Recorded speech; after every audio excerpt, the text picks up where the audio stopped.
आप सभी को मेरा प्यार भरा नमस्कार। मैं राम रतन महाविद्यालय से होम साइंस की अध्यापिका हूँ। तो जैसा कि लॉकडाउन लगा हुआ है पूरे विश्व में या अपने देश भारत में भी लगा हुआ है, तो हम लोग इसी को ध्यान में रखते हुए कि सभी शिक्षक कॉलेज नहीं कोई शिक्षक कॉलेज नहीं जा सकते हैं और बच्चे भी कॉलेज नहीं आ सकते हैं क्योंकि सोशल डिस्टेंसिंग का पालन करना है। इसी को देखते हुए हम लोगों ने घर पे ही वीडियो माध्यम से बच्चों को पढ़ाने का सोचा है। तो इस वजह से आज मेरा पहले वीडियो है।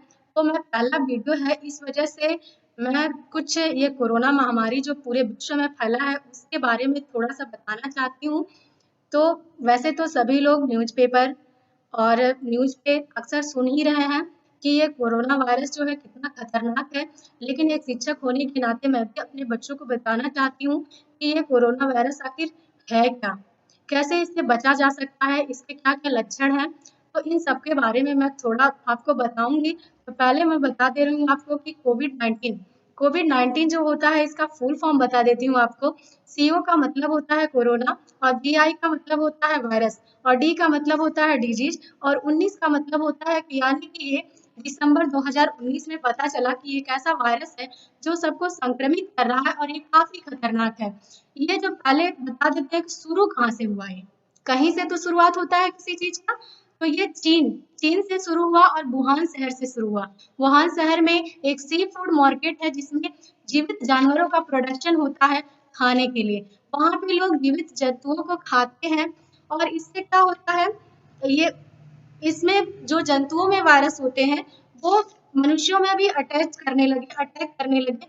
इससे काफी खतरनाक रूप धारण कर लिए। पहले तो ये महामारी जो थी वो चीन में ही थी, लेकिन जो लोग अदर देश से चीन में गए हुए थे उनके में भी ये वायरस फैलने लगा और ये वायरस को लोग बचने के लिए अपने अपने देश को आए और यहाँ पे भी जो लोग अपने देश में आए उनसे यहाँ के लोगों में भी वो वायरस फैलने लगा और ये वायरस काफी तेजी से बढ़ता है। इस वजह से सारा विश्व आज त्राही त्राही कर रहा है कोरोना वायरस महामारी से। ये एक प्रकार का महामारी है जो सभी को अपने चपेट में ले चुका है। तो आपको बता दें कि ये बीमारी फैलती कैसे है।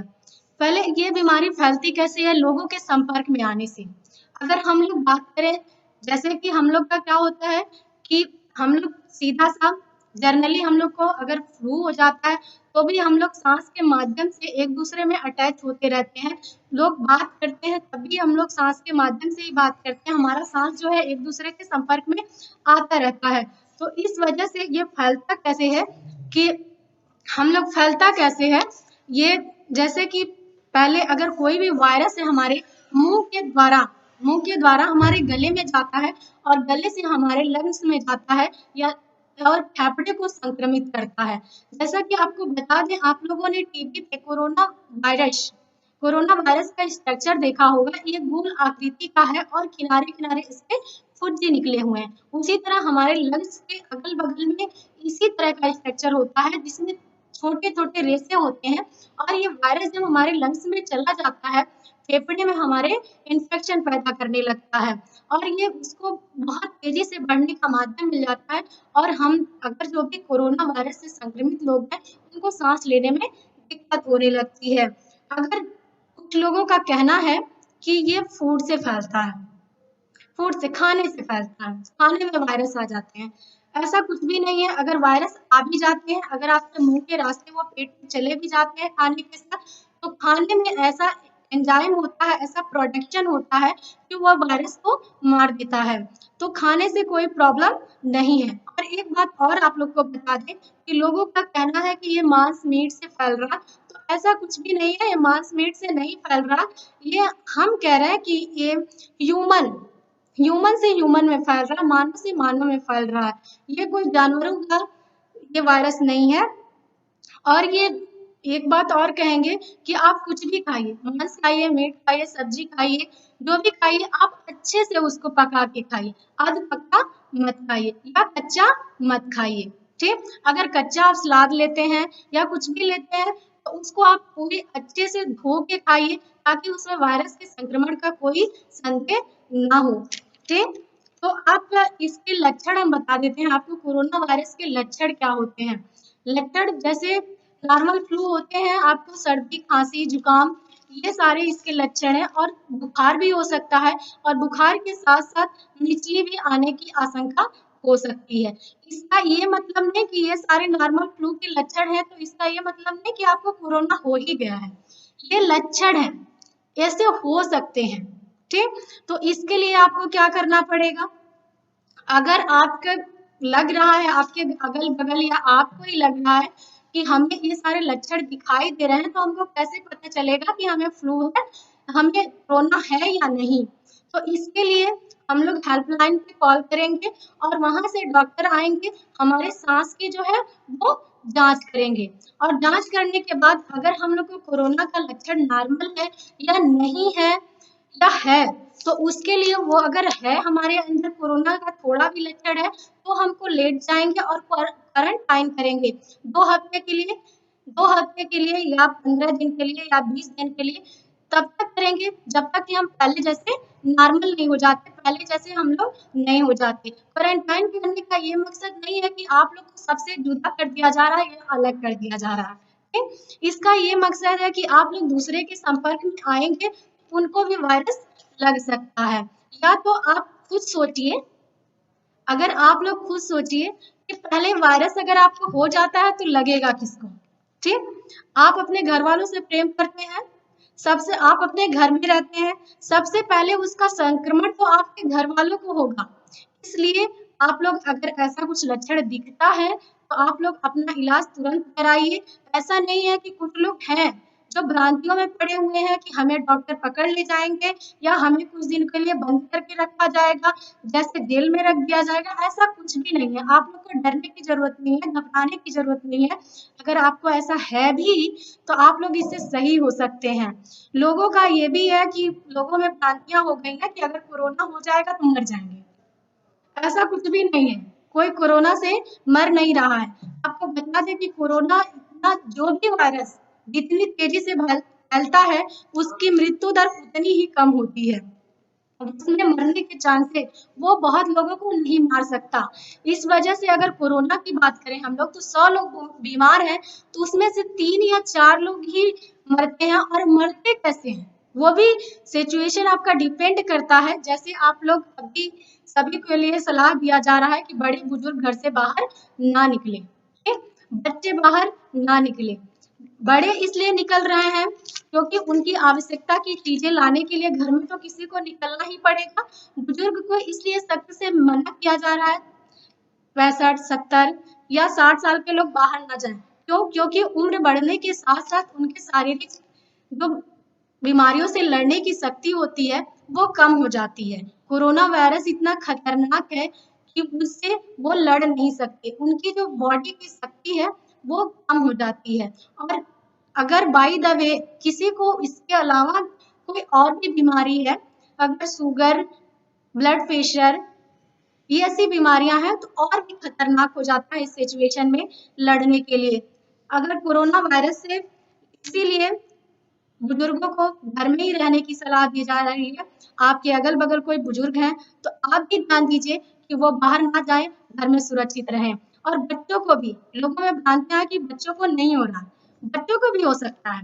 अगर वो कोरोना वायरस के संपर्क में आते हैं तो हो जाता है, हो जाएगा। कोई ऐसा नहीं है कि कोरोना कहता है कि हम छोटे बच्चों को नहीं पकड़ेंगे, हो सकता है। इसलिए आप लोग बच्चों को भी सुरक्षित रखें, अपने भी सुरक्षित रहें, मास्क पहने, सैनिटाइजर का प्रयोग करें। और सैनिटाइजर अगर आपके घर में नहीं है, तो साबुन का भी आप लोग प्रयोग कर सकते हैं। और ये अगर हम एक बात और बता दें कि ये वायरस जो है कि नॉर्मली अगर हम लोग फैल कैसे रहा है, हम लोग के खांसने का तरीका, ठीक है? अगर ये सांस से फैल रहा है, तो हम लोग के खांसने के भी कई तरीके होते हैं। एक तो हम लोग अपने मुंह पे ऐसे हाथ लगा के करते हैं, तो ऐसे क्या होता है, जो वायरस होते हैं हमारे हाथ में आ जाते हैं। इससे क्या होता है, जब हाथ में आ जाते हैं, तो हम लोग कहीं भी टच करते हैं, तो अगर वो कोरोना से संक्रमण व्यक्ति है, वो कहीं पे भी टच कर रहा है, अगर अदर व्यक्ति आके टच करता है, तो हम लोग की एक आदत है मुंह को छूने की। अगर हम लोग मुंह छू रहे हैं, तो वायरस जो हमारे मुंह पे भी संक्रमण करेगा, फिर मुंह के रास्ते वो हमारे अंदर चला जाता है और हमें संक्रमित कर देता है। और एक तरीका है, आप लोग छींकते हैं, जब छींकते हैं तो क्या होता है, ये वायरस 1 से 1.5 मीटर वो उड़ के नीचे गिर जाता है, नीचे गिर जाता है। लोगों की भ्रांतियां ये भी है कि ये वायरस उड़ता है, ये वायरस उड़ता नहीं है। ये अगर खांसने पे या छींकने पे ये 1 से 1.5 मीटर तक गिर जाता है ये वायरस, और उसके बाद ये अगर कोई उसके संपर्क में आता है या बैठता है, वहां पे छू देता है, तो ये दूसरे व्यक्ति में संक्रमण फैला देता है। इसीलिए आपसे, महिलाओं से खासकर गृहिणी जो है घर की, उनसे ये मेरी गुजारिश है कि ये लोग झाड़ू लगाने से बेहतर है कि ये लोग तुरंत पोछा लगाएं, क्योंकि आप सूखा अगर झाड़ू लगाते हैं तो वो वायरस वहां से उठ के फिर उड़ेगा और उड़ के फिर किसी को संक्रमित कर सकता है। इसलिए आप लोग ध्यान दें कि सूखा झाड़ू ना लगा के तुरंत आप पोछा लगाएं, इससे वायरस के वहां पे रहने के चांसेस एकदम खत्म हो जाएंगे। और अगर खांसने का तरीका भी है एक, तो आप अपने बाजू पे खांसे।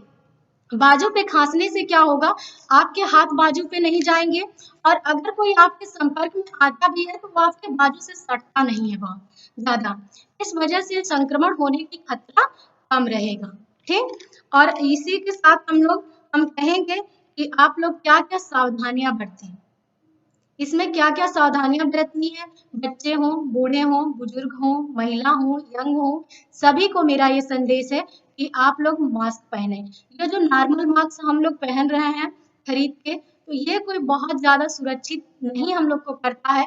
ऐसा ना हम लोग समझे कि मास्क पहन लिया है तो हम लोग को कोरोना वायरस अटैक नहीं करेगा, ये बहुत ज्यादा हम लोग को सुरक्षित नहीं करता है। इसलिए हम कहेंगे आप लोगों को कि आप लोग हमेशा अपने हाथ को साबुन से धोएं, साबुन में भी कीटनाशक साबुन से धोएं, जैसे डेटॉल हो गया, सेवलॉन हो गया, लाइफ बॉय हो गया, इन सब से आप अपने हाथ को अच्छे से धोते रहें समय समय पे। और किसी भी चीज को अगर मार्केट से आप लोग लेके आ रहे हैं, फूड आइटम, सब्जियां लेके आ रहे हैं, तो पहले उसको अच्छे से धो के उसको सुखा लें, तब अपने खाने बनाने के प्रयोग में करें। ठीक, और अपने बुजुर्ग, घर के बुजुर्ग का ध्यान रखें, बच्चों का ध्यान रखें, खुद अपना ध्यान रखें आप लोग, और लोगों के संपर्क में ना आए, सोशल डिस्टेंसिंग का पालन करें।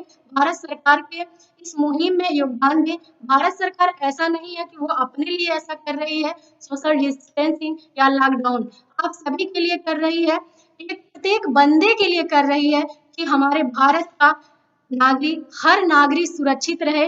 और एक नागरिक, सभी नागरिक का जीवन बहुत ही मूल्यवान है, हर कोई बहुत ही मूल्यवान है। और इसी के साथ हम आपको थोड़ा सा टॉपिक, जब ये कोरोना वायरस संक्रमण आया था सामने, तो WHO के बारे में भी बात चल रही थी कि WHO आखिर है क्या। WHO आखिर, बहुत लोग ऐसा भी ब्लेम कर रहे थे कि WHO, जब चीन में ये वायरस आया तो लोगों ने जानकारी नहीं दी, WHO ने इसकी जानकारी नहीं दी पूरे विश्व को, और WHO ने इस बात को छुपाया कि ये वायरस बहुत खतरनाक है। लेकिन कहा जा सकता है कि ये WHO ऐसा तो कर नहीं सकता, ये WHO, विश्व स्वास्थ्य संगठन जिसको कहते हैं, वर्ल्ड हेल्थ ऑर्गेनाइजेशन, ठीक, ये पूरे विश्व के स्वच्छता की या विश्व के स्वास्थ्य की जिम्मेदारी लेता है। पूरे विश्व में अगर कोई संक्रमण फैल रहा है तो उसकी जिम्मेदारी है कि इसको खत्म करें। अगर हम WHO के इतिहास की बात करें, इतिहास में प्रकाश डालें, तो ये WHO जो है 7 अप्रैल 1945 में इस पे चर्चा चल रही थी कि कोई ऐसा संगठन होना चाहिए जिसमें पूरे विश्व के स्वास्थ्य की जानकारी मिल सके। इसमें खासकर आगे जो आया ब्राजील और चीन, ब्राजील और चीन ने सलाह किया कि एक ऐसी संस्था होनी चाहिए, ऐसा संगठन होना चाहिए कि एक देश के लिए मात्र न हो, पूरे विश्व के लिए हो, क्योंकि एक देश अगर किसी बीमारी से निपट सकता है तो ऐसा भी हो सकता है कि भविष्य में किसी और देश को भी यह बीमारी जा सकती है। इस वजह से एक ऐसा संगठन बने कि पूरे विश्व के स्वास्थ्य की पहल इस पे हो और पूरा विश्व किसी भी बीमारी से पूरा विश्व लड़ सके। तो हम ये जो बीमारी है, जो इसकी बात करें हम लोग, विश्व स्वास्थ्य संगठन है WHO, पूरी तरह से संचालित हुआ 7 अप्रैल 1948 को।